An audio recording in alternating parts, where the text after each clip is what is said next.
National legal service authority की हिदायत के मुताबिक जिला मेदक की तमाम अदालतों में इस माह की 8 तारीख को लोक अदालत का इनेकाद किया जाएगा। सीनियर सिविल जज जितेंद्र ने प्रेस कॉन्फ्रेंस के दौरान ये बात कही। आज सीनियर सिविल जज जितेंद्र ने मेदक अदालत के अहाते से इस माह की 8 तारीख को मुनक़िद होने वाली लोक अदालत से मुतालिक एक अलामिया जारी किया। वाज़ेह रहे कि 8 मार्च को मुल्क भर में कौमी लोक अदालत का इनेकाद किया जाएगा ताकि इस बात को यकीनी बनाया जा सके कि फौरी और मुनसिफाना इंसाफ की फराहमी कानूनी चाराजोई में आसानी से मिलता है। उन्होंने कहा कि डिस्ट्रिक्ट लीगल सर्विस अथॉरिटी के मुअज़्ज़िज़ चेयरपर्सन की हिदायत के मुताबिक फरीकैन की सहूलत के लिए रवा माह की 1 तारीख से मुतल्लिका अदालतों में लोक अदालत बेंचेस कायम कर दिए गए हैं। అందరికీ నమస్కారం।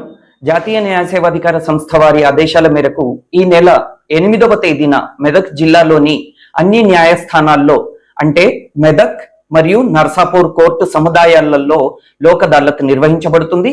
రాజీ మార్గమే రాచమార్గము అనే సదుద్దేశంతో కక్షిదారులకు త్వరిత మరియు సమ్మతమైన న్యాయం సులువుగా అందుబాటులో ఉండాలని దేశవ్యాప్తంగా ఆ రోజు జాతీయ లోక్ అదాలత్ నిర్వహించబడుతుంది। జిల్లా న్యాయ సేవాధికార గౌరవ చైర్పర్సన్ ఆదేశాల మేరకు కక్షిదారుల సౌకర్యార్థం ఈ నెల 1వ తేదీ నుంచే లోక్ అదాలత్ బెంచీలను ఆయా న్యాయస్థానాల్లోనే ఏర్పాటు చేశాము।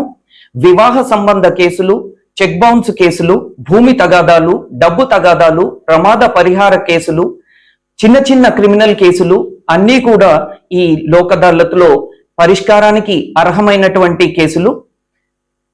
క్రిమినల్ కేసులు ఇలా వివిధ రకాల కేసుల పరిష్కారానికి లోక్ అదాలత్ ఒక సుహృద్భావ మార్గం।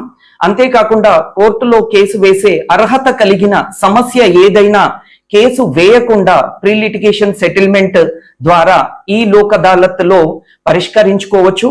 వేగంగా కేసుల పరిష్కారం